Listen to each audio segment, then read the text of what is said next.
Hello friend. तो आप लोगों का मेरे यूट्यूब चैनल पर स्वागत है। तो आज के वीडियो में हम लोग पढ़ेंगे कि किसी एन नंबर को या फर्स्ट एन नेचुरल नंबर को हम लोग प्रिंट करना सीखेंगे बाय यूजिंग स्विच केस को। ठीक है, ये स्विच केस की सहायता से। सबसे पहले हम लोग क्या करते हैं कि अपनी एप्लीकेशन जो है उसको ओपन कर लेते हैं। जैसे में देसी या तो टर्बो सी या तो वी एस कोड को आप ओपन कर सकते हैं। तो मैं यहाँ पर देव सी प्लस ऐप को ओपन कर लेता हूँ। तो ओपन करने के बाद जैसे कि मैंने यहाँ पर लिख रखा हूँ कि using C case printf first and natural number. तो मैंने यहाँ पर सी का सिंटैक्स लिख लिया है। तो अब हम लोग जब नंबर को इंटर कराएंगे तो पहले हम लोग नंबर को डिक्लेयर कर देते हैं कि मान लीजिए कि हम लोग इंट एन नाम का एक वेरिएबल डिक्लेयर कर दिया। ठीक है, अब हम लोग जो नंबर को इंटर करेंगे वो हम लोग यूजर के चॉइस के अनुसार करेंगे। तो एक और डिक्लेयर कर दे रहे हैं इंट सी एच नाम के। ठीक है, जो सी एच है वो हमारा चॉइस है। तो अब हम लोग मैसेज पास कर देते हैं प्रिंटफ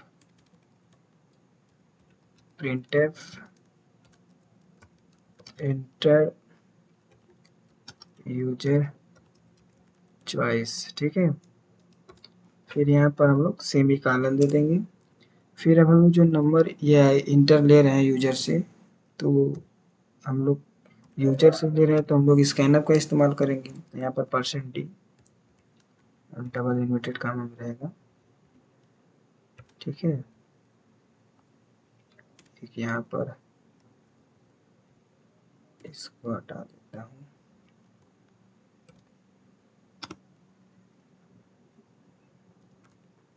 शिफ्ट %d। ठीक है, अब मैं इसको दोनों को हटा देता हूँ। फिर यहाँ पर मैं अब सी एच को एंटर कराना चाहता हूँ। तो यहाँ पर मैं सी एच और सेमी कॉलन का इस्तेमाल कर लिया। अब देखिए कि अब हम लोग को स्विच केस के साथ फर्स्ट एंड नेचुरल नंबर को प्रिंट कराना है। तो हम लोग यहाँ पर स्विच का इस्तेमाल कर लेंगे। स्विच, इसमें हम लोग देंगे अपना जो डेटा टाइप या जो वेरिएबल क्रिएट किया है। तो अब हम लोग इसमें अब हम लोग कंडीशन लगाएंगे, यानी कि केस लगाएंगे। केस 1 में हम लोग करेंगे। अब हम लोग एक मैसेज पास कर दे रहे प्रिंटर इंटर एनी नंबर। ठीक है, इंटर एनी नंबर, जो कि हम जो नंबर इंटर कराएंगे वो हमारा यूजर से लेंगे। तो हम लोग स्कैनर फिर यहाँ पर हम लोग %d कामा एन कर लेंगे। ठीक है, फिर सेमी कॉलन दे देंगे। अब हम लोग का एक फॉर लूप का इस्तेमाल कर लेंगे, क्योंकि हम लोग को एन नंबर तक चाहिए। फर्स्ट नंबर या फर्स्ट जो हम लोग का एन नेचुरल नंबर है वो हमारा एन नंबर तक प्रिंट हो। तो एक हम लोग लूप क्रिएट कर लेंगे। जो हमारा लूप होगा स्टार्ट होगा i=1 से। ठीक, फिर सेमी कॉलन दे देंगे और जो हमारा आई रहेगा वो हमारा कहाँ तक जाएगा, n तक। फिर यहाँ पर सेमी कॉलन दे देंगे और हम लोग वैल्यू को डिक्रीज करेंगे, जैसे में 1 2 3 4 इस फॉर्म में। तो हम लोग i प्लस प्लस कर लेंगे। फिर इसके बाद यहाँ पर हम लोग i को प्रिंट कर लेंगे। तो printf %d कामा i, फिर यहाँ पर सेमी कॉलन दे देंगे।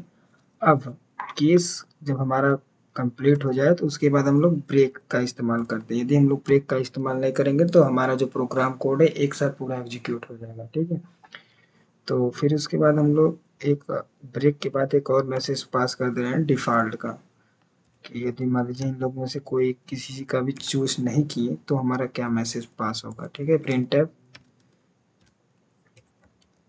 Invalid user choice. ठीक है, फिर हम लोग यहाँ पर सेमी कॉलन दे देंगे। अब देखिए हमने यहाँ पर आई को डिक्लेयर किया है। ठीक है, तो हम लोग यहाँ पर भी एक आई को वेरिएबल को डिक्लेयर कर देते हैं। तो चलिए अब हम लोग इसको एग्जीक्यूट करते हैं। तो पहले हम लोग सेव कर लेते हैं आपसे। तो इसको मैं सेव कर लेता हूँ। मान लीजिए मैं सचिन नाम से सेव कर ले रहा हूँ, सचिन .c के नाम से सेव कर लिया। तो अब प्रोग्राम कोड को एग्जीक्यूट करता हूँ, तो देखिए मैंने एग्जीक्यूट किया, हमें कोई भी एरर और कोई भी वार्निंग नहीं मिला, यानी कि हमारा प्रोग्राम कोड सही है। तो हम लोग F10 कर लेते हैं। तो आपको आ रहा है कि इंटर यूजर चॉइस, तो मान लीजिए मैंने 1 को चॉइस किया, ठीक है। अब मैं इंटर कर रहा हूँ तो कह रहा है इंटर एनी नंबर। अब हमको कितने नंबर तक प्रिंट कराना है, मान लीजिए 10, तो मैं यहाँ पर 10 को एंटर कर दे रहा हूँ। तो देखिए कि हमको आउटपुट 1 2 3 4 5 6 ऐसे 10 तक आता है। तो जैसे देखिए हमको कि 1 2 3 4 5 6 8 9 10 तक आया, ठीक है। तो इस प्रकार से हम लोग कोड को एग्जीक्यूट करा सकते हैं। चलिए एक इनवैलिड ले लेते हैं। तो मान लीजिए मैं यहाँ पर 5 को एंटर करा दिया, तो देखिए हमको इनवैलिड यूजर चॉइस पर मिल गया, ठीक है। तो आप इस प्रकार से प्रोग्राम कोड को एग्जीक्यूट कराकर उसका आउटपुट चेक कर सकते हैं। यदि वीडियो में कोई भी डाउट हो तो आप कमेंट करें, जिससे मैं आपको सॉल्यूशन प्रोवाइड करा सकूं। यदि वीडियो अच्छी लगी हो तो चैनल को लाइक एंड सब्सक्राइब ज़रूर करें। और अभी हम लोग नेक्स्ट वीडियो में पढ़ेंगे कि किसी भी 2 नंबर को कैसे ऐड करते हैं इन स्विच केस की सहायता से। तो वीडियो को अत्यधिक मात्रा में शेयर करें। यदि आप चैनल पर नए हैं तो चैनल को लाइक एंड सब्सक्राइब ज़रूर करें। धन्यवाद।